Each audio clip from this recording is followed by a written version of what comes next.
نحمده ونصلي على رسوله الكريم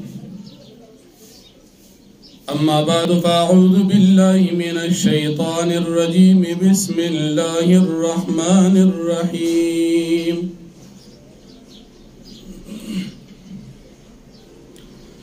إن الذين يكفرون بآيات الله ويقتلون النبيين بغير حق ويقتلون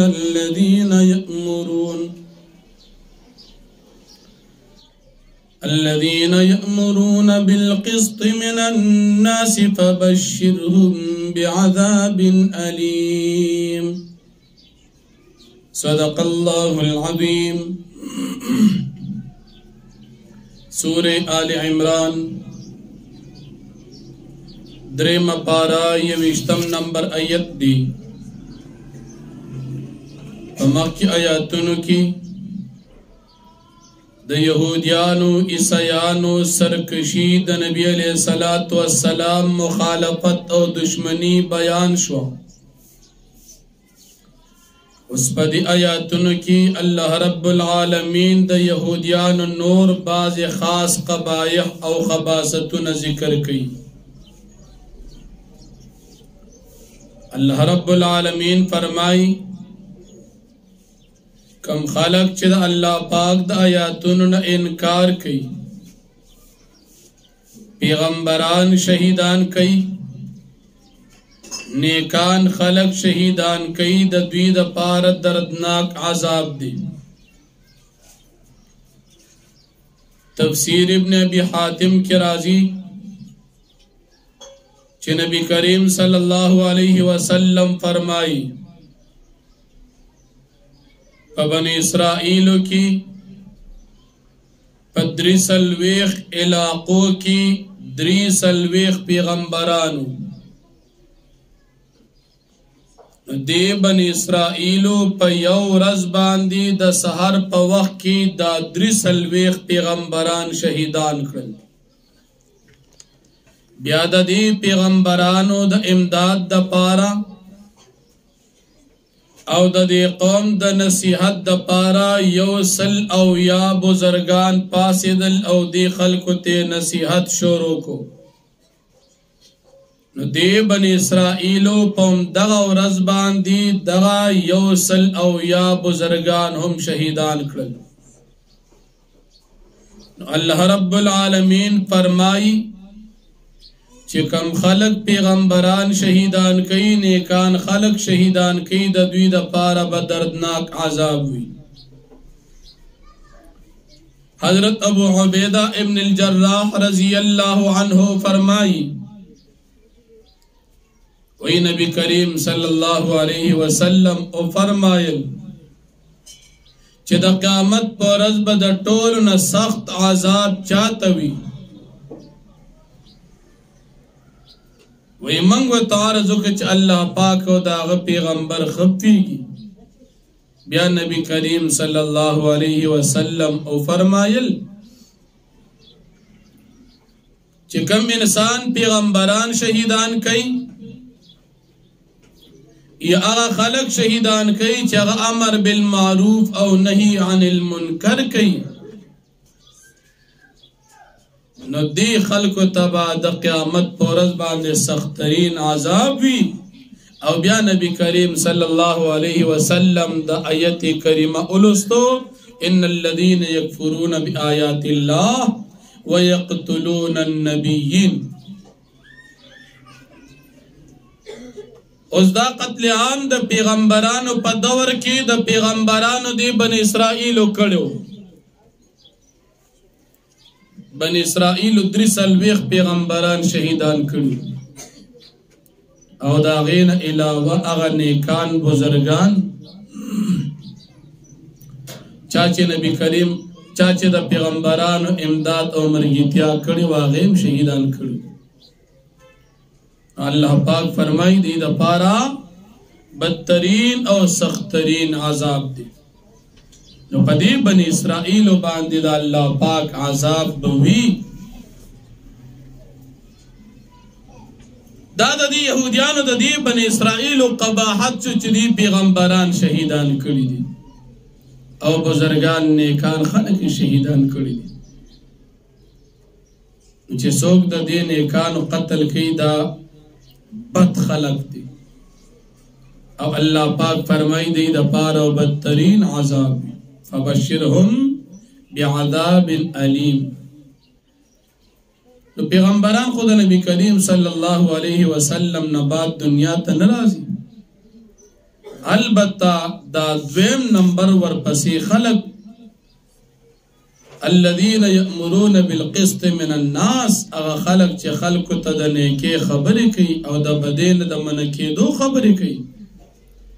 نو دا خلق شتا او چې کم خلق داسې خلق شهیدان کوي نو د دې د پاره څنګه عذاب بوي دردناک عذاب بوي. نن په دنیا کې د یو ډاکو قاتل معلومیږي چې د پلان کې دا پلان کې ډاکو مړ کو د یو ډم قاتل معلومیږي چې دا ډم دی پلاني سړی مړ کړی دی د یو خان قاتل معلومیږي چې دا د پلان کې سړی مړ کړی دی د یو عام مسلمان قاتل معلومیږي چې دا پلان کې مړ کو خود عالم قاتل نن سبا نه معلومیږي. تاسو ته پته ده زمونږ استاد په نږدې اوقاتو کې او په نږدې یاداش کې شیخ الحدیث حضرت مولانا حسن جان شہید رحمہ اللہ شہید شو قاتل ندی معلوم. استاد محترم شیخ الحدیث حضرت مولانا سمیع الحق شہید رحمہ اللہ اغا شہید کړي شو قاتل معلوم ندی. دین علاوہ زمانگ دا 400 یو عالم قاری حق نواز شہید رحمہ اللہ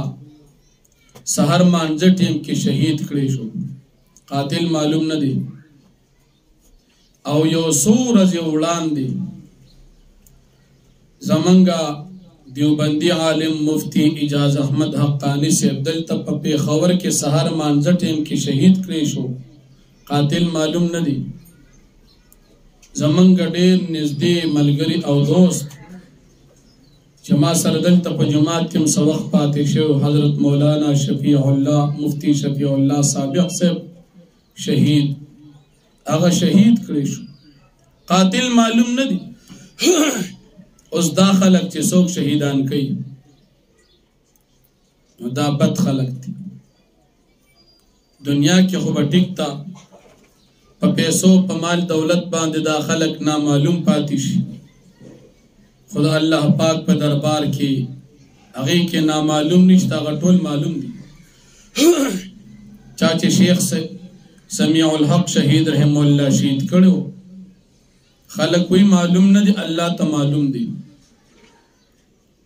شیخ حسن جان شہید رحمہ اللہ شہید شوی خلق کوئی معلوم نہ دی اللہ تا معلوم دی. اللہ پاک فرمائی دی خلق لبزو دردناک عذاب ورکو. عالم ولی شہید کے عالم خو چا سره د دنیا کاروباری مسئلہ نی. شیخ حسن جان شہید رحمہ اللہ چې پروژه کې شہید کړي شو هغه خو چا سره د دنیا لین دین نو او خو ټیکداري او انجینری او ډاکټري وغیرہ دغه دنیوي تعلیمونه خو هغه نو کړي هغه خو دین زده کړو. شیخ الحدیث حضرت مولانا سمیع الحق شہید رحمہ اللہ آج شہید کړي شو هغه چا سره د دنیا کاته نه و چې هغه کې چا د دنیا کاته د پاره شہید صرف د الله پاک د دې دین د خاطر هغه قرباني ورکړ شهید شو. دا د پیغمبرانو وارثان دا چې څوک شهیدان کوي الله پاک فرمایي فبشرهم بعذاب الیم. یا زمنګا یو ډیر زیات نږدې دوست او د مذهب حنفی د دیوبندی جماعت کلک ترجمان شیخ الحدیث حضرت مولانا رحیم اللہ حقانی رحمہ اللہ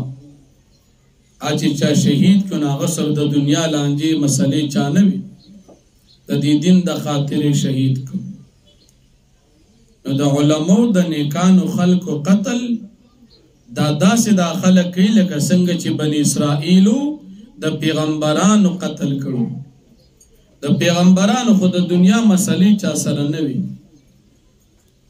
کافرانو چې د نبی کریم صلی الله علیه وسلم د قتل منصوبه تیار کړه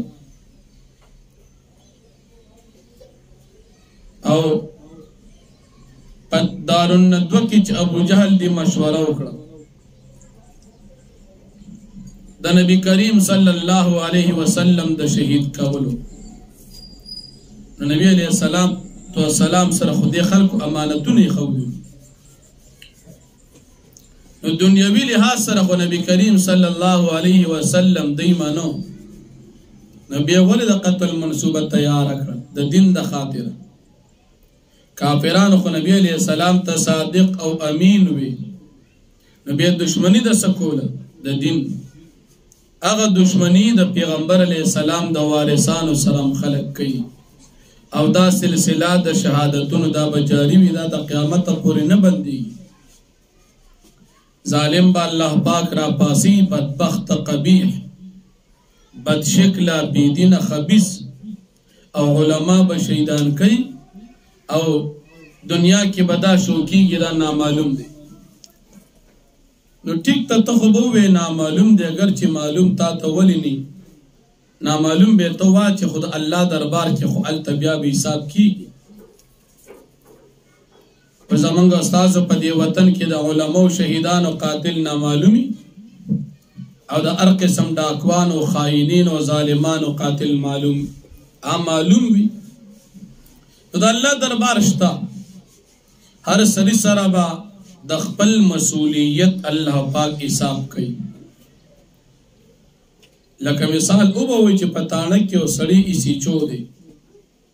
دی اسی چو نه به الله پاک په آخرت کې د دې عہدې د ذمہ داري تپوس کوي یو سړی د دې نغټ عہده باندې یا پخکته عہده دی الله پاک بر دوی نه تپوس کوي دا علماء چې څوک شهیدان کوي الله پاک به دوی له دردناک عذاب ورکوي د دې وجنا د دې علماء د پاره خو الله پاک لیکلی وی مرګ د شهادت دا زموږ ایمان دی مرګ د شهادت د لوی غنیمت چې چات الله نعمت ورکی دا نعمت والا مرګ دی نبی کریم صلی الله علیه وسلم فرمای زمازل غواړي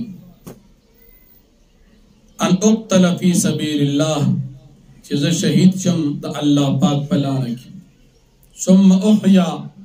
بیا را ژوندې کړې شم ثم اقتل او بیا شهید کړې شم ثم احیا او بیا را ژوندې کړې شم ثم اقتل او بیا شهید کړې شم ظلم غواړي چې شهید کیږم او ژوندې کیږم د شهادت د مرګ دومره خوند دی د دې نیکان خلکو د پاره خو الله پاک دا مرتبه لیکلي خدا چې کوم خلک دا علما شهیدان کی دا غي د پاره منسوبې تیاری نو دا الله پاک د بدبختانو په لیست کې لیکلي چې دا غ بدبخت دی چې د پیغمبرانو قتلم دی کړی دي دا غ بدبخت خلک دي چې د نیکانو علماو خلکو شهادتونه دی کوي او بیا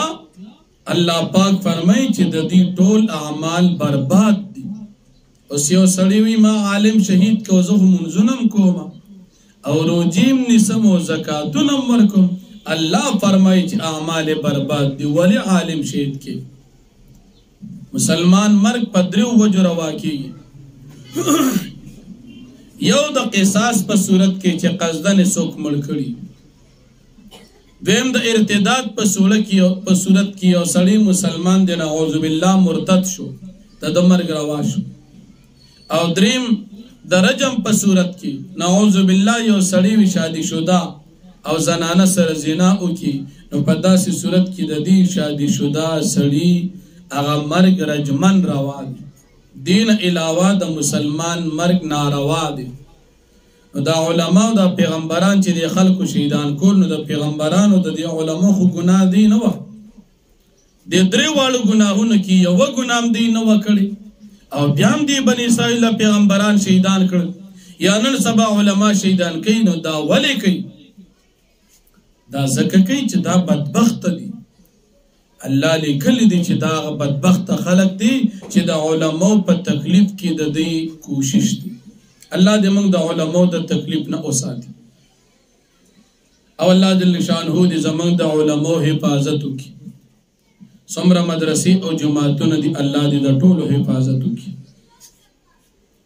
نو د رکوع په دې دوه آیاتونو کې الله پاک دا فرمایي ان الذين يكفرون بآيات الله بشکا کسان چې انکار کوي د الله پاک د آیاتونو نه ويقتلون النبيين بغیر حق او دی قتل کوي پیغمبران پناه حق ويقتلون الذين يأمرون بالقسط من الناس او دی قتل کوي هغه خلق چې خلقو ته د نیکه حکم کوي په انصاف سره فبشرهم بعذاب الیم پس تزیر ورکات دوی ته په دردناک عذاب باندې چې الله به تاسو له جهنم دردناک عذاب درکړي اولئک الذین داغ خلق دی حبطت اعمالهم چې برباد شو د دوی عملونه څومره نیک اعمال کړي ټول برباد شو قدیمی چې زاجی سے بیم عالم دے شهید ک پیغمبر دے شهید ک لاړ تباہ برباد شو قدیمی ز شیخ سے بیم عالم دے شهید ک پیغمبر دے شهید ک لاړ تباہ برباد شو قدیمی ز مفتی ما عالم دے شهید ک پیغمبر دے شهید ک دا تا اس فائدہ نہ در کی اعمال نے برباد شو تردی قدیمی ز خواجی سے بیم ز خودم رنے کے نسان ما پدې نه معاف کیږي تا ولې پیغمبر شهید کړی دی عالم دی ولې شهید کړ اعمال برباد شو فی الدنیا والآخرت په دنیا او په آخرت کې وما لهم من ناصرین او نبوی د دوی د پاره څوک مددگار په آخرت کې د الله پاک د عذاب نه وي څوک دوی نه بچ کی الم تر الذین اوتوا نصیبا من الكتاب شان نزول د دې آیاتونو داسې د خیبر په علاقه کې دو يهوديانو شادي شوه خځه او سړی زنا وکړه چې دا کوم سړی دا مالدار او دا زناکار سړی مالدار او ندی خپل مولیانو لراغي د يهوديانو مولیانو له عبد الله ابن سوریه پکې غټ مولا و هغه ته وی چې د دې مرګ نه مې بچ کا دومره مال درکوم ابن سوریہ مولا خود یهودیانو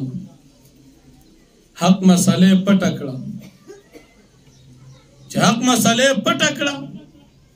هغه به صرف کوړی ولا ورکی او بخاری او چکر ورکی او بس سم نشته ولی په مسئلې نه بیانولو باندې پیسې واخستي چې پیسې واخستي دا مسله نبی کریم صلی الله علیه وسلم تراغله نبی علیہ الصلوۃ والسلام دین تپوس استاسو په کتاب کې د دې مسلې څه حکم دی ویوته چې زمون په کتاب کې د مسلې حکم دادی چې بس سزا ول ورکی او نور مرګ نشته رجم نشته نبی کریم صلی الله علیه وسلم ارشاد فرمایو تاسو مال کتاب وروړي تورات کې دا مسله ماته وخای دې کتاب نه وروړو نبی علیہ الصلوۃ والسلام دیتے کتاب روڑی اخر کتاب روڑو دا مولا د دی یهودیانو عبداللہ ابن سوریہ اغوی دا کتاب تورات روڑو سبق شروع چې تورات سبق شروع کې چې کوم ځای پکې د رجم هغه مسله و نو پاغه باندې لاس کې خو دا ځای پکې پټ کو هغه سبق پکې پرې خو حضرت عبداللہ ابن سلام رضی اللہ عنہ دا نبی علیہ السلام شاگرد دی مخ کی یہودی و دل دا سبق ورتل دا تورات اغواتی دا لاس دیو چت کب مسئلہ دی لاسی خو دی ظالمہ چکل لاس دیو چت کا اغا مسئلہ دا سی وسنگ چی نبی علیہ السلام فیصلہ اکڑا نبی علیہ السلام فیصله وکړه دا دواړه سنگسار کی پکانو باندې مړه کړي. يهوديانو بیا وی دا د نبی علیہ السلام نعوذ بالله ظلم وکړ. سزا خدا نو دی جاتی یو چې يهوديان دا خبره وکړه چې دې جاتیو الله پاک آیت کریمه نازل کړ. الم تر الى الذين اوتوا نصيبا من الكتاب يدعون الى كتاب الله ليحكم بينهم. کتاب وروړي چې فیصلو کو دي انکار کوي. او چې کتاب کله وروړو مسله به کې معلومه شي بیا انکار کنه دا موږ نه منو. نبی علیہ السلام حکم قتل کوي رجم کوي. دا آیت په دغه موقع الله پاک نازل کو. دا نیمه مسله بیانول او نیمه پټول دا طریقه د يهوديانو ده. نن سبا بعضی مولیان شته الله دې موږ او تاسو باندې رحم وکړي او زموږ مولیان ته الله پاک د حق مسلې بیانول توفیق ورکړي. نیمه مسلې بیانې او نیمه پټي. که ورته چې دا پلانې مسلې یې رجی بس اختلاف تی جوړیږي شر او فساد جوړي. دا الله بندا نیمه مسله بیانول او نیمه پټول دا طریقه خو د يهوديانو ده. الله بیان کړي دا او ته هغه او دغه داسې مولیان ډیر دي حق مسله نشي بیانولې ولی وای بس داسې دی هغه سي شل قصې بوږي خان خپکیږي او اجي صاحب خپکیږي او فلانه خپکیږي دا مسله موږ نه بیانو. نو چې حق مسله دا عالم به بیانی او کني بیانی پدې نه بیانول کې دي د يهوديانو ملګری دي. الله دې موږ ته د حق وینا کولو توفیق راکړي. یو حدیث کې غالبا دام راځي الساکت عن الحق شیطان اخرس. د حق مسلې نه چپ کېدون کې دا چاړه شیطان دی. حق مسله تاسو ته ورسیده او یو ځای کې تا وریدل چې دا مسله غلطه چا بیانول نو حق چې بیانې ضروری ده او چې د حق ته معلوم دی او نه بیانې نو دا د چاړه شیطان کار دی. لکه اوس یو مسله تا ته حق معلومه ده او ستاولان دي چا مسله غلطه وکړه او ته نه بیانوم دغه بخفشي هغه بخفشي نو دا د چاړه شیطان کار دی چې حق مسله پټي. الله دې موږ او تاسو د دغه صفت د شیطان نه اوساتي. حق مسله بیانول توفیق دی الله موږ او تاسو ته نصیب کړي. بیا د دې يهوديان یو بل قباحت دی بوي موږ زکه دا کارونه کو دا انکار کو چې بل جهنم قاسم زمون نشته. ولی موږ د الله زامن او د الله دوستان یو. دی يهوديان بوي نحن ابناء الله واحباؤه. موږ د الله زامن د الله دوستان یو. چې د الله دوستان یو موږ به جهنم کې نه اچي او کبل فرض اچي مونږ بس دونه به مواچي څومره چې زموږ مشران د سخي عبادت کړو لکه سلويخت ورځي یا د دنیا ټول عمر چې څومره دي یا د خپل عمرون د دنیا مطابق بس دومره به مواچي نور موږ جنت ته ځو. دا تکذیب او د پیغمبرانو قتل کول او د علماء د نیکانو خلکو قتل کول دی يهوديانو یې موږ زکه کو. الله فرمای دا څنګه ده کافر د پاره همیشه جهنم دی او د مسلمان د پاره همیشه جنت دی. استاسو چې دا خبره کوي دا تاسو اسې د ځانه جوړ کړي دوکه کې پراته سم خبره دا څنګه ده. سم خبره دا ده مسلمان د پاره جنت او کافر د پاره جهنم دی. نو الله جل شانو فرمایي الم تر الى الذين اوتوا نصيبا من الكتاب. آیت نو ګوره کسان ته چې هغه تور کړی شوی دی حصہ د کتاب یعنی د تورات يدعون الى كتاب الله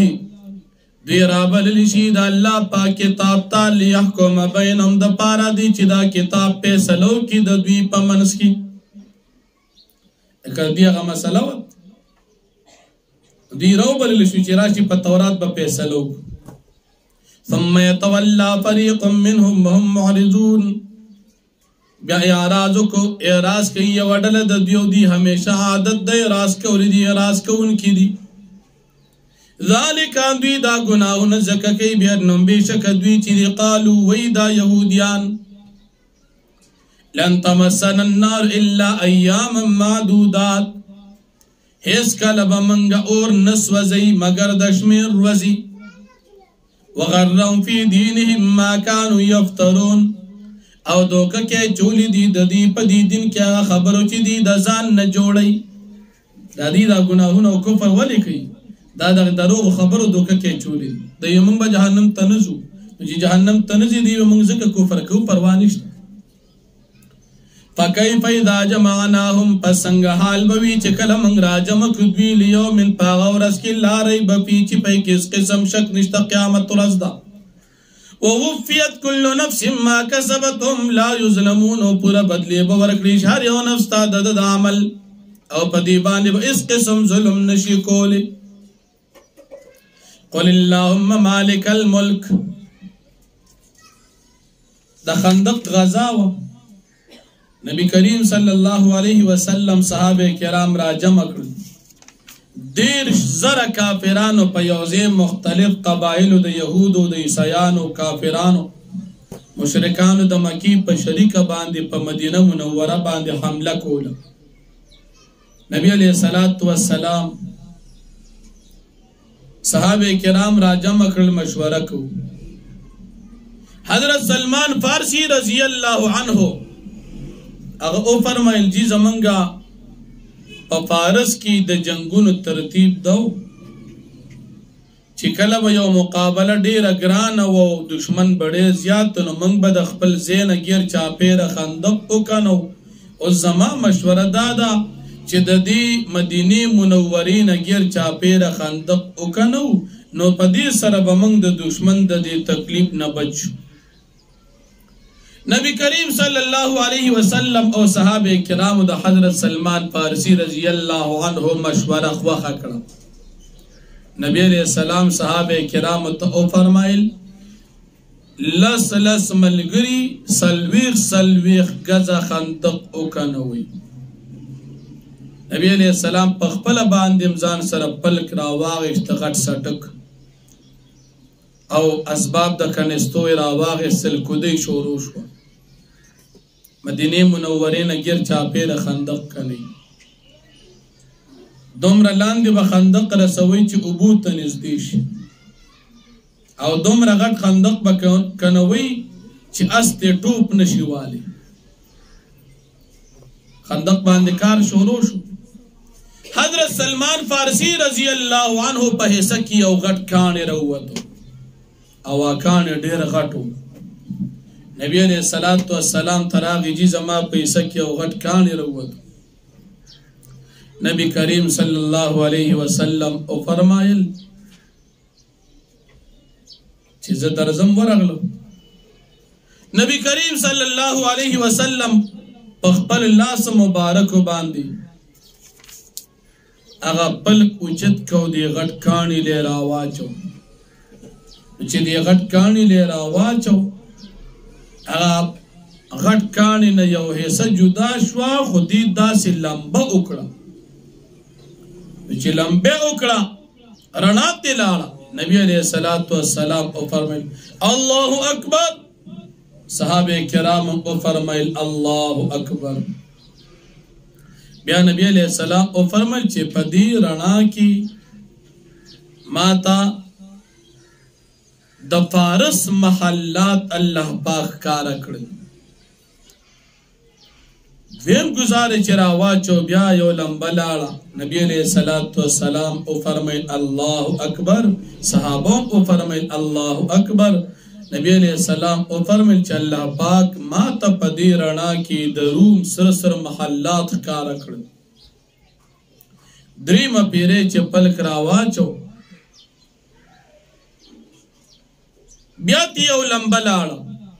او کانې ټول مات شو په دریم گزار سره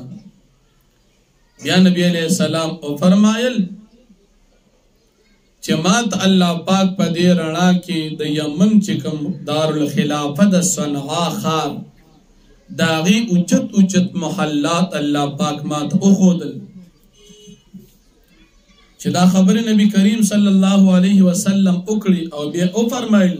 چې چې ما ته جبريل علیه السلام راغی او زه خبر کم چې ان قریب به په دې ملکونو باندې ستاسو مسلمانانو حکومت راځي. دا خبرې منافقانو ته ورسېدې. منافقانو خندا او ډرامې شروع کړې. وی مسلمانانم عجیبه دي، نعوذ بالله.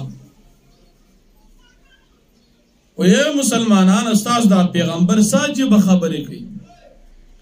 وی د یاري حال داري چې د دشمن د یاري نه خپل مدینه منورې نه غیر چاپیره خندق کني او سوچونو او خیالات دادي چې د روم او فارس او د یمن د علاقې فتح کوي. الله رب العالمین د آیاتونه نازل کړل. قل اللهم مالک الملک تؤتي الملك من تشاء وتنزع الملك ممن تشاء وتعز من تشاء وتذل من تشاء. الله پاک خوخه ده، بادشاہی چاته ورکی د چانه اخلي، عزت چاته ورکی، ذلت چاته ورکی د الله خوخه ده. ومغه شان اصول خلفای راشدین په دور کې دغه ټول زایونه صحابه کرامو قبضه کې راغله. روم او فارس دا د عمر فاروق رضی الله عنه په دور کې د مسلمانانو په قبضه کې رالل. قرآن کې الله په دې ځای کې ذکر کړی دی قل اللهم مالک الملک، هغه علاقې الله پاک مسلمانانو ته ورکړي. اللہ پاک دا آیت نازل کر. عبداللہ بن عباس رضی اللہ عنہ فرمائی اسم اعظم چکم دی دا اللہ رب العالمین غٹنم اغا پا دی آیت کی لی قل اللہم مالک الملک. فدی سروی دعاگان قبلی او بیاد اللہ رب العالمین ارشاد چی زمان قدرت تاس او گوری شپه په ورځ کې داخلم، ورځ په شپه کې داخلم، ژوندي نه مړي روباسم، د مړي نه ژوندي روباسم، هر چاته رزق ورکوم، چاته مې خوښي بې حسابه. ورځ وي شپه پې راشي، شپه په ورځ کې داخله شي، ورځ ختمه شي. شپه وي ورځ پې راشي، په شپه کې داخله شي، هغه شپه ختمه شي، ورځ شي. الله نظام مړ دی مړ الله پاک تی ژوندي روباسي. نو د مړ نه مراد کافر دی او ژوندي نه مراد مسلمان دی، یا د مړ نه مراد جاهل دی او ژوندي نه مراد عالم دی، یا د مړ نه مراد عام حسي مړ دی لکه مثال انډه ده، او ژوندي نه مراد بچی دی، انډه نه ژوندي بچی پیدا شي د الله قدرت دی. او د مړ نه ژوندي روباسي، د ژوندي نه مړي روباسي. لکه مثال پلار مسلمان دی او زوی کافر دی، نوح علیہ السلام د الله پاک پیغمبر دی او زوی کنعان کافر دی. یا د مسلمان نه عالم نه جاهل پیدا کړي، او یا د ژوندي نه مراد عام ژوندي دی چې مړ پیدا شي. لکه مثال چرګه ژوندې ده او انډه مړه ده، مړه ته پیدا شو، الله قدرت دی. او رزق د الله به حسابه. په تمام دنیا کې د انسان نه علاوه، انسان او جن نه علاوه دا ټول خپل رزق حاصلی او اس قسم د دنیا کاروبارونه نه کوي. انسانان او پیران څه نه کوي. انسانان خو لګیا دي شپه ورځ حلال حرام نه پیژني، ځان له رزق پیدا کوي. خو د انسانان نه علاوه دا میږي چې دام د الله رزق خوري. دا میان چې دی په دې دریابونو سندونو کې څومره مخلوقات دا ټول رزق خوري، حالان کې نه کاروبار کوي او نه نوکرۍ کوي، رزق الله ورکوي. په دې هوا کې چې دا څومره مارغان تاسو ته ښکاري، دا ټول الله رزق ورکوي، د دنیا کاروبارونه دی نه کوي. رزق ورکوونکی یو الله دی. سلیمان علیہ السلام واقعا به تاسو اوریدلی چې الله پاک ته او فرمایل چې زه د مایانو له ډوډۍ کو څومره انتظام وکړو، او یو میا غټول ارس خلاص کړ دی ټول رزق څوک ورکي یو الله څومره رزق تیار کړو سليمان عليه السلام دا وخت بادشاہ خو هغه ټول رزق یو مې او خړ وغیم لګونته شو پوره کارم پیونش او رزق الله دی لم ورکی نو الله جل شانو فرمایي قل اللهم مالک الملک تو فرمائے پیغمبر علیہ السلام اللہ پاک مالک الملکی دا بادشاہ مالک دی تو تل ملک من تشا ورکوی ملک و بادشاہی چاہتا چوغواری وتنزع الملک ممن تشا او اخلی بادشاہی دا اللہ پاک چاہتا چ اللہ اغواری چالے ورکی او چانے اخلی مشرف لے ورکڑے ہوئے غشتتی ورپسی بل ورک عمران خان لے ورکڑی وا غنے واقعست بل لے ورک کرکرجی لے ورکڑی وا اغنے واقعست اشپز گنجی لے ورکڑ اشپز گنجی نے واقعست طالبان امیر المؤمنین لے ورکڑ تا اللہ نظام دی چانے اخلی او چالے ورکی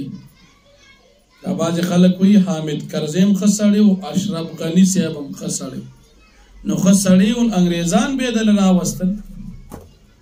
او کدی خس سړیو د مسلمانانو خويندو میندو د کورونو حیاګانې به اخیستي او که خس سړیو انګریزان به پالل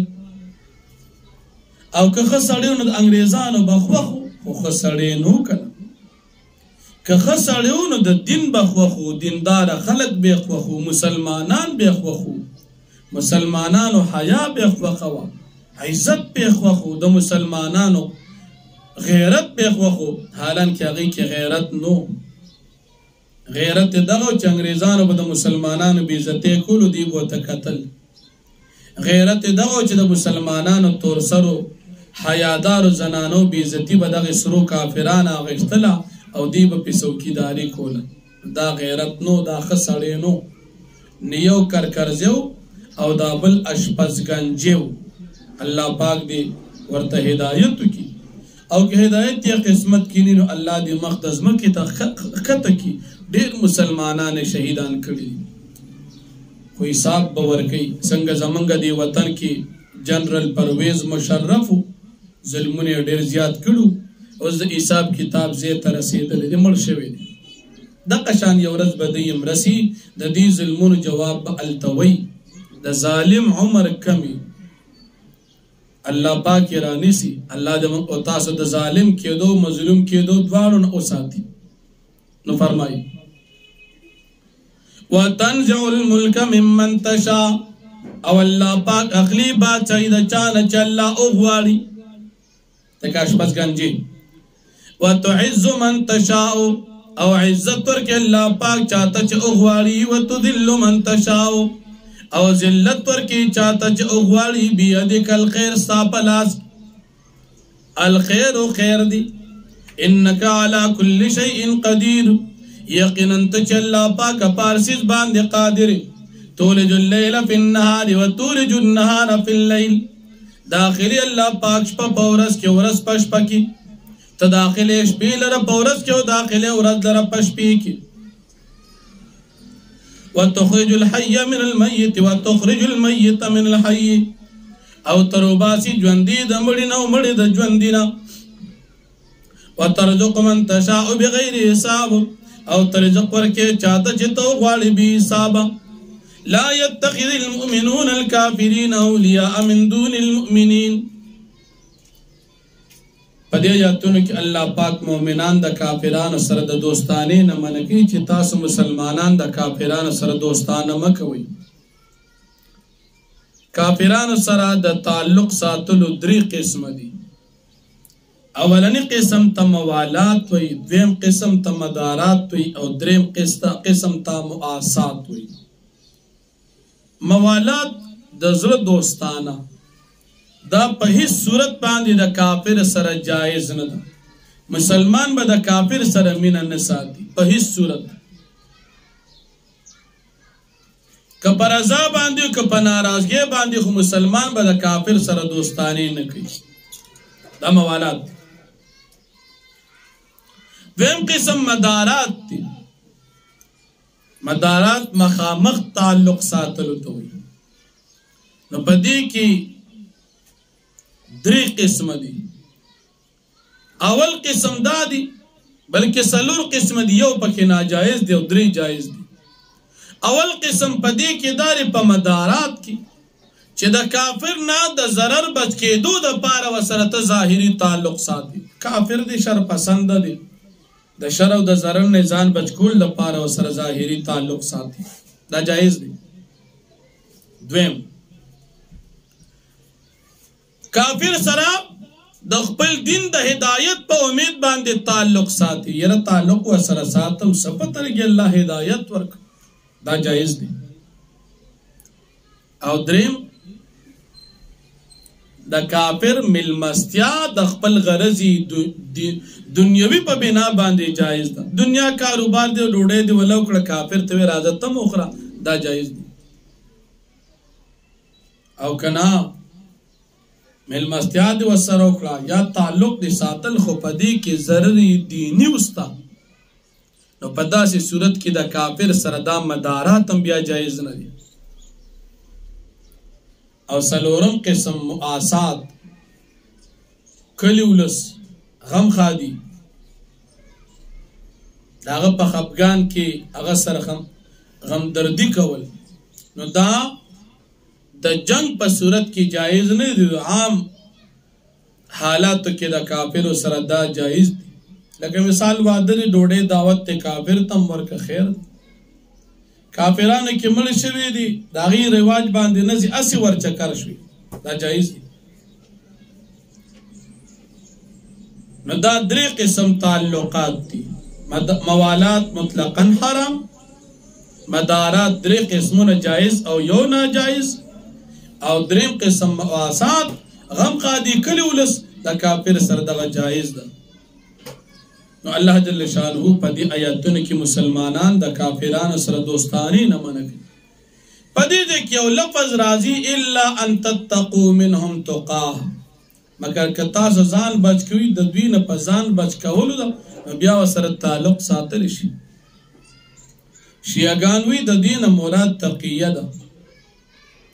تقیه دې ته وی چې صحیح خبره پټه کې او غلطه خبره ښکاره کې، سم خبره پټول او باغی باندې د دروغ صادر اچول دي ته تقیه وي. یا غلطه خبره پټه کې او خلکو ته وی زما عقیده خدا سره داسې ده. نبی علیہ السلام په دور کې منافقت وته وی او په اوس دور کې وته تقیه وي. شیعاګان په دین کې دا بنیاد دي. شیعاګان د ځان نه یو حدیث جوړ کړی دی، لا دین لمن لا تقیه له، دا غچا دین نشته چې پای کې تقیه نشته. نو شیعاګان د تقیه قائل دي. شیعه چې مسلمان سره کینی وایي زه مسلمان یم، او چې خپل شیعه سره کینی نو بیا وایي زه ستا پسان شیعه یم، دې ته تقیه وایي. شیعه چې مسلمان سره کینی وایي زه ټول صحابه منم، او چې خپل ملګرو سره کینی بیا وایي صرف 5 تن پاک منم، نور صحابه نه منم، دې ته تقیه وایي. دا حرام او ناروا ده. شرع کې دې ته منافقت وایي، او دی یکی د دې په نسبت باندې دا دین دی. لکه یو ځای کې یو سړی وي شیعه خلک وي چې دا شیعه صحابه باندې دا دروغ وي، د شیعه په دین کې منافقت دې دروغ وي. نو د دې آیت نه شیعاګان استدلال کې حالانکه دا په قرآن دروغ دي. په قرآن کریم کې خدا منافقت ممانعات ذکر شوی دي، او شیعاګان دې منافقت ته تقیه د حرام ناروا دي. نو الله جل شانه فرمایي لا يتخذ المؤمنون الكافرين، ندین سی مومنان کافران لرا اولیاء په دوستانه باندې من دون المؤمنین، مومنان چې دوستانه او تعلقات ساتي، مینا محبت ساتي، نو مومنان سره ساتي، کافرانو سره نه ساتي. ځکه مسلمان د الله دوست او کافر د الله دشمن دی. چې د الله یو سړی دشمن نو مسلمان به خپل دشمن نسی او په دشمنه باندې حسابي.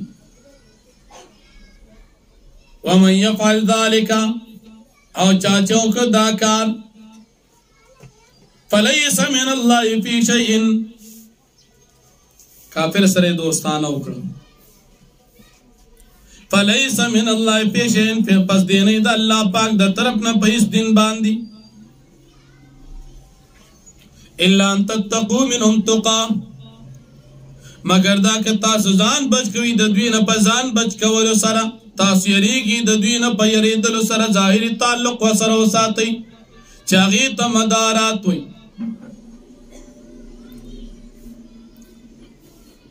کافران هغې سره تاسو مدارات ساتلی شي نو که شیعګان د دې نه تقیه نیسي نو تقیه ورته ویل صحیح نه دي ځکه کافر سره دوستانه کول ظاهري تعلق ساتل دا ایمان ښکاره کول دي خو هغې ته ظاهرا د دنیا د تعلق په بنا ظاهرا ورسره تعلق ساتل دي ایمان نه پرېښودل دي او په تقیه کې کفر دننه کفر پټ دی او ایمان ښکاره دی شیعه کفر پټ کړی دی ایمان ښکاره کړی دی یا ایمان پټ دی او کفر ښکاره کړی دی دا دواړه ناروا دي او حقیقت کې دې ته منافقت ويحذركم الله نفسه تاثیر الله پاک د خپل ځان نه وإلى الله المصير او الله جل شانه طرف ته ستاسو ټول واپس ده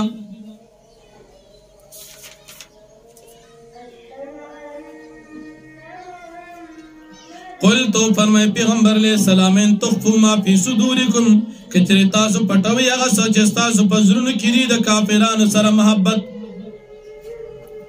او تبدوه یا تاسو ښکاره کوئ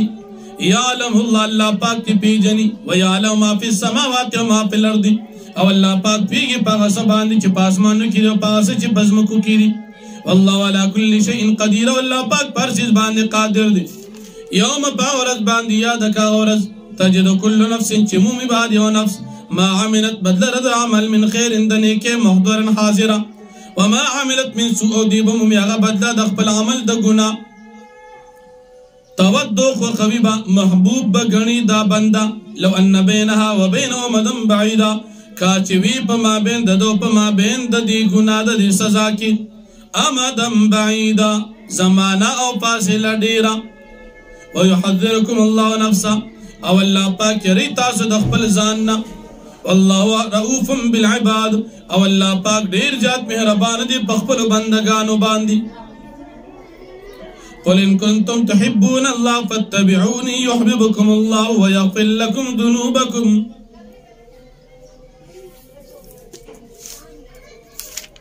په مخکې رکوع کې د نبی کریم صلی الله علیه وسلم د رسالت ذکر شو نو په مخکې رکوع کې د نبی کریم صلی الله علیه وسلم رسالت بیان شو او د الله رب العالمین توحید بیان شو په دې رکوع کې الله پاک د نبی کریم صلی الله علیه وسلم د تابعداري حکم فرمایي د نبی علیہ السلام تابعداري کول داسې فرض دي څنګه چې الله تابعداري کول فرض دي اللہ پاک تابعداری حکم دا اللہ دی دا اللہ منل فرض دی دا نبی کریم صلی اللہ علیہ وسلم تابعداری دا اللہ حکم دی دا اللہ دا حکم منل فرض دی نوچی مسلمان وی دیب اللہ منی او پیغمبر علیہ السلام بم منی او کہ اللہ منی او پیغمبر علیہ السلام نمنی قرآن منی او حدیث و سنت نمنی قرآن منی او نبی کریم صلی اللہ علیہ وسلم نے انکار کئی نو دا سڑی مسلمان ندی نو پدیزے کی رد شو پا منکرین حدیث باندی منکرین حدیث اغا خلق دی چاگی دا نبی علیہ السلام دا حدیث نے انکار کئی اغی وی کم وقتی چوی نبی علیہ السلام موجود خبر منل ضروری ہو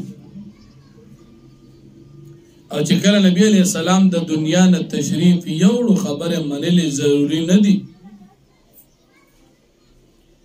او په دې کې لفظ اطاعت راز اطاعت معنی د ژوندۍ تابعداري حالان کې دا دروغ وي چې تاسو به د ژوندۍ تابعداري دا به دلیل خبره ده ځکه نبی کریم صلی الله علیه وسلم د الله پیغمبر دی اللہ پاک دین خوب نبی علیہ السلام بیان کردن چې پیغمبر علیہ السلام نه منن دین پس منی نو په دې ځای کې رد شو په منکرین حدیث باندې. د نبی کریم صلی الله علیه وسلم د حدیثونو مطلقاً انکار کول کفر دی او د اخبار احاد نه انکار کول گمراهی ده. نو الله جل شانه حکم فرمایي چې تاسو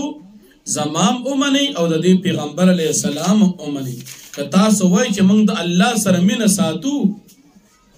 نو تاسو د دې پیغمبر علیه السلام تابعداري وکړئ نو الله به تاسو سره مینه وساتي. د الله پاک محبت د نبی کریم صلی الله علیه وسلم په تابعداري کې پروت دی. یو سړی وي د الله سره زما ډیره مینه ده خو د نبی علیه السلام تابعداري نه کوي، دا دروغ وي. ولی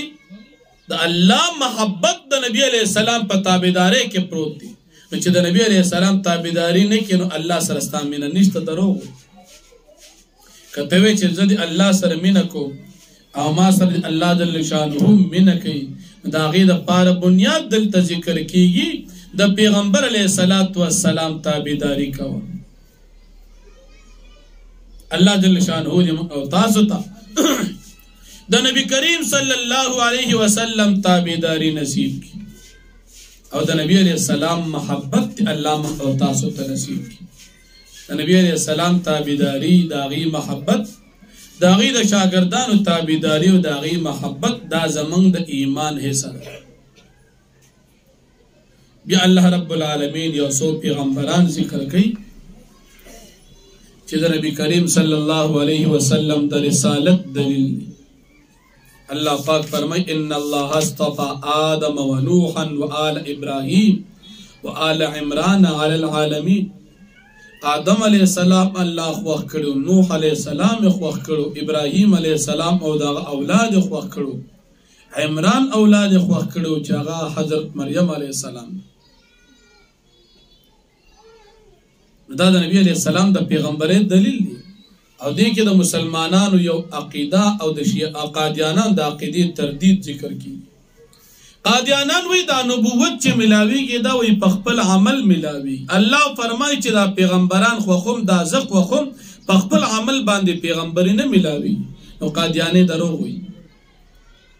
شاه انور شاه کشمیری رحمه الله په اکفار الملحدین کې فرمایي غالبا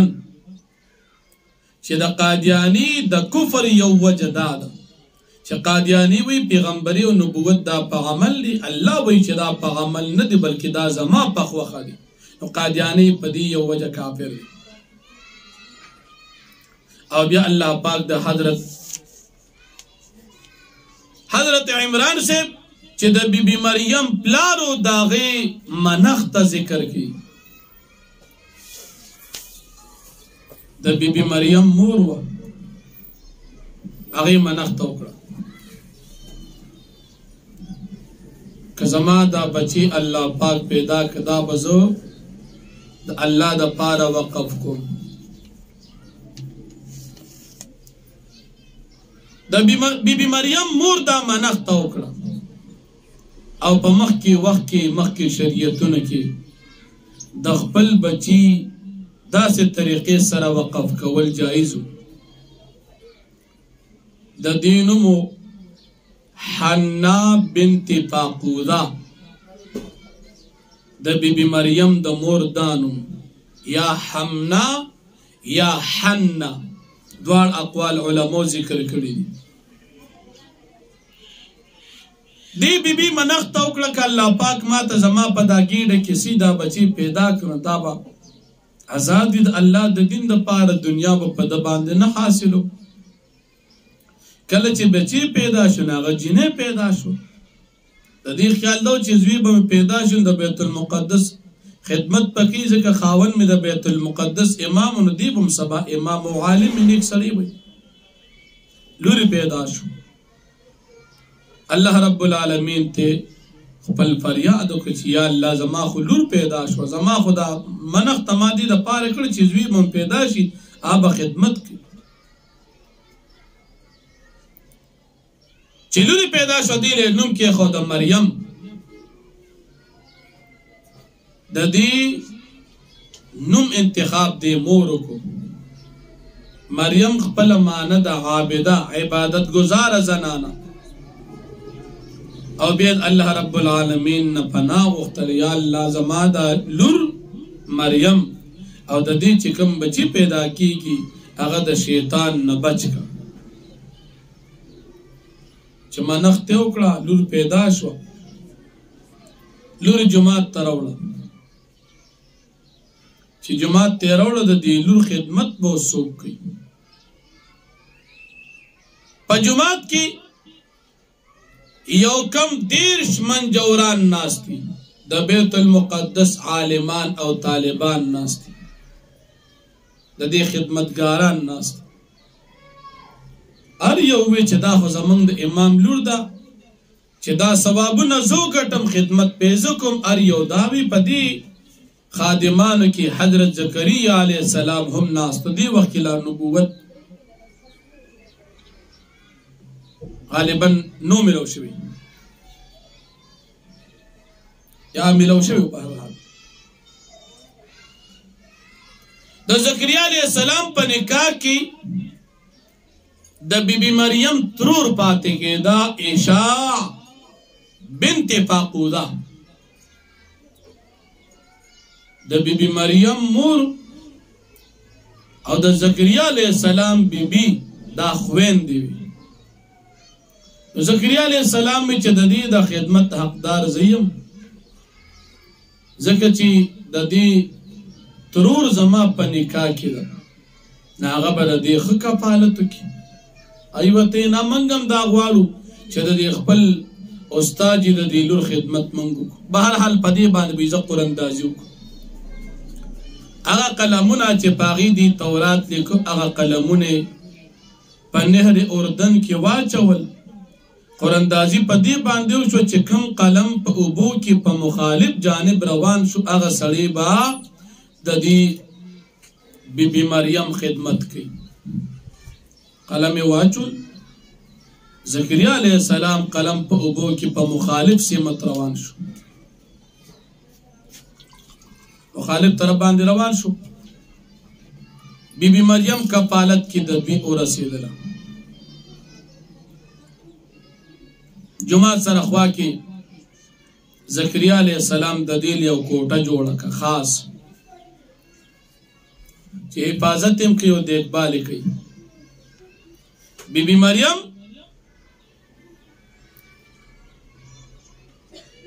په یو ورځ کې به د یو کال په شان غټېدله الله رب العالمین داسې غټوله زکریا علیه السلام به ورته د حال احوال به پوښتنه به کوله وردن شو وی کتل بی موسم میوه ورسره پرتی دی بی مریم توی دا چرته دی وی دا همت الله پاک را کړی بی مریم چې و دی پسې بد کوټه بندولا څوک تکلیف ورنکي بند دروازه باندې دا میوه مزیدار دا چرته راړي هغه دا ماته الله را کړی بیبي مریم بزرگ وا او غیبی رزق راتل دا د دې بیبي مریم کرامتو د بزرگ انسان په لاس باندې خلاف عادت کار چې کار شي دي ته کرامت وي خو په دې کرامت کې د دې بزرگ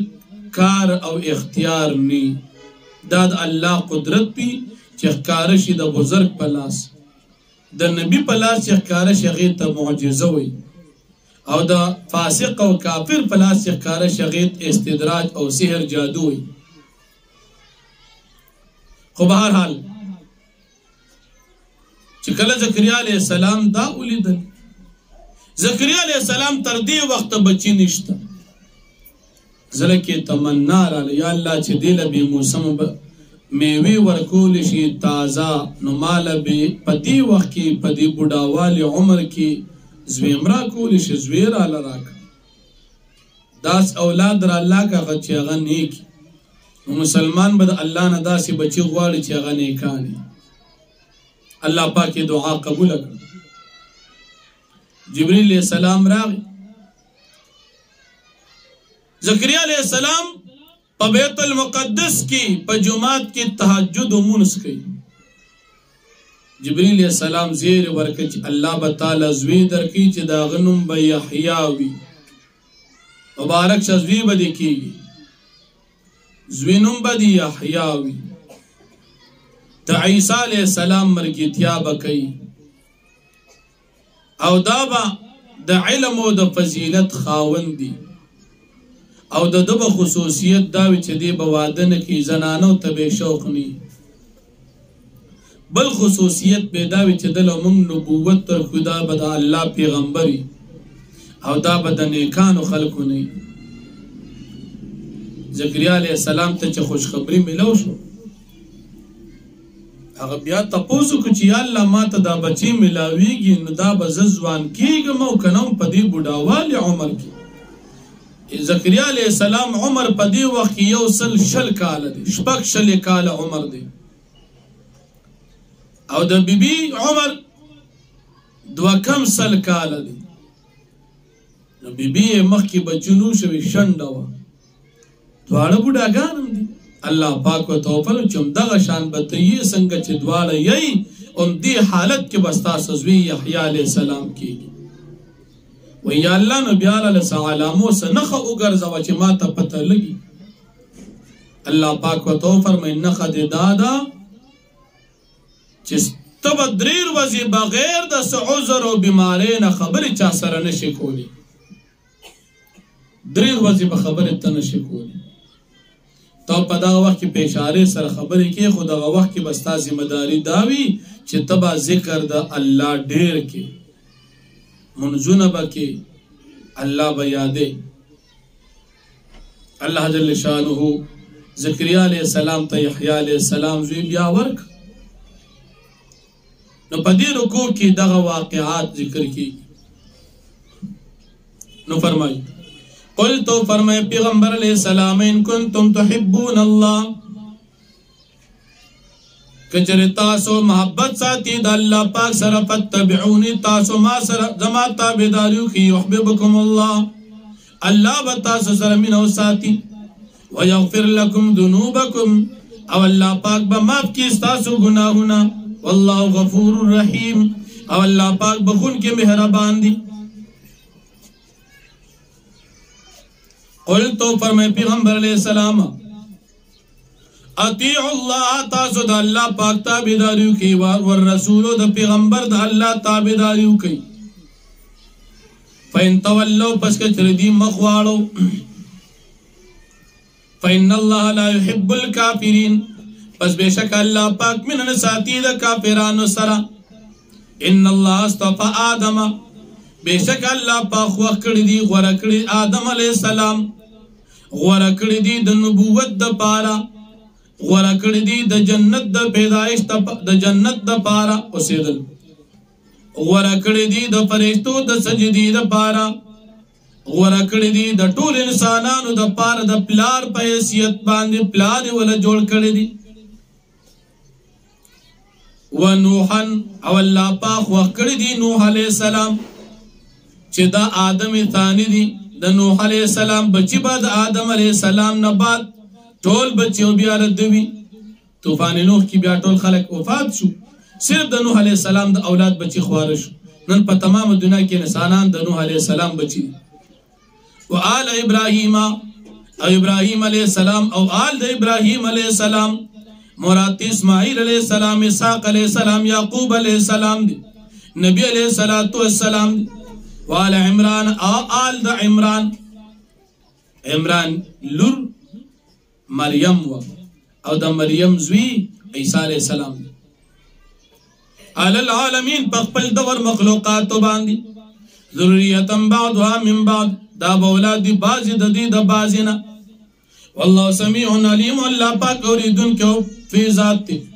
اذ قالت الملائک، اذ قالت امرات عمران ربی، یا کا وقت ہوئی بی بید عمران حنا بنت فاقودا، رب اے رب زما انی نظرت لک ما فی بطنی، اے رب ما منخت کردا غسج زما پگیڑ کی کم بچی دی محررند آزادے. فتقبل مني پستدا قبول کا زمانہ انکا انت السمیع العلیم یقینا توحیدن کیوں فی ذاتی زما دعا وورو قبولے کا فلما وضعتها ہر کلچ دی بی بی بچی اوزے گولا لور قالت دی اوی ربی رب زما انی وضعتها انتا یقینا ما اوزے گولا دا لور والله اعلم بما وضعت او حال دار چې الله پاک خفي دي پاغه سباندې چې دې کوم زی غولې لوروا وليس الذكر كالانثى او ندی نارینه پشان د زنانه یعنی زما زوی که پیدا شي چې هغه څومره خدمت کولی شو نو دومره خدمت به زما لور ونه کړی شي د بیت المقدس واني سميتها مريم او یقینا ما دي تنم کې خودو د مریم وإني أعيدها بك وذريتها من الشيطان الرجيم او یقینا ز پناه غواړم د دې لپاره ستا په امداد سره او اولاد د دې لپاره د شیطان مردود نه فتقبلها ربها بقبول پس قبول کرب د دې دا دعا په قبل ولو حسن خيسته سره وانبتا نباتا حسنا او الله پاک دا غټولا په غټولو خيستو سره وکفلها زکریا او کفالت کو د دې حضرت زکریا علیہ السلام کلما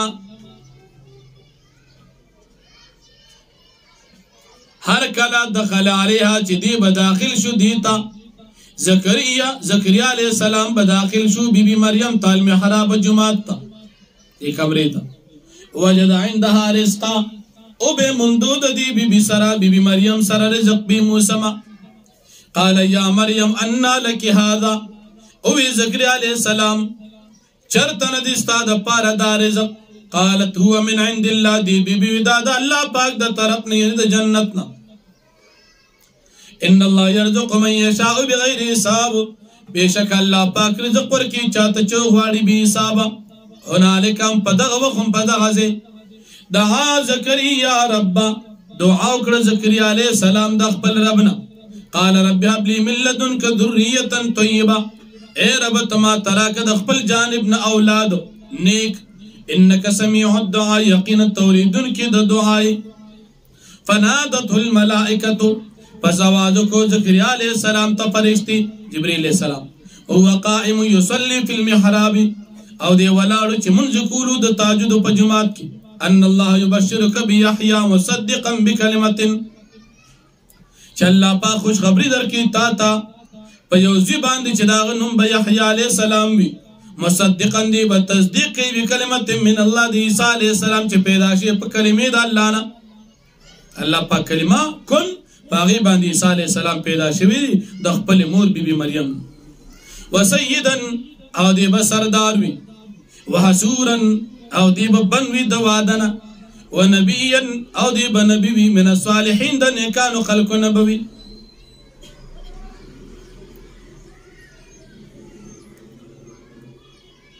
قال رب انا يكون لي غلام زکریا علیہ السلام او فرمائے اے رب زما سنگ بشی زما د پار بچی وقد بلغني الكبر او حالدار چې ما ترسیدلی دی بوډا والی وامراتی عاقر او زما بیبی چې دا غشند ده عمرم ډیر دی قال كذلك الله يفعل ما يشاء دی فرشتے او فرمایل كذلك الله دارنګ الله پاک يفعل کوي ما يشاء چې الله او غواړي قال رب اجعل لي آية وی زکریا علیہ السلام رب توګر زما د پاره او نخا فقرار د حمل باندې قال آیتک الله پاک او فرمایي چې ستا کله حمل د بچی پیدا شي د بیبي دا غي نخه چې الله تکلم الناس دا چې تب خبر نشي کول د خلکو سره 3 ایام درې ورځې الا رمضان مگر اشاره سره دریش پیوري د خلکو سره خبر نشي کول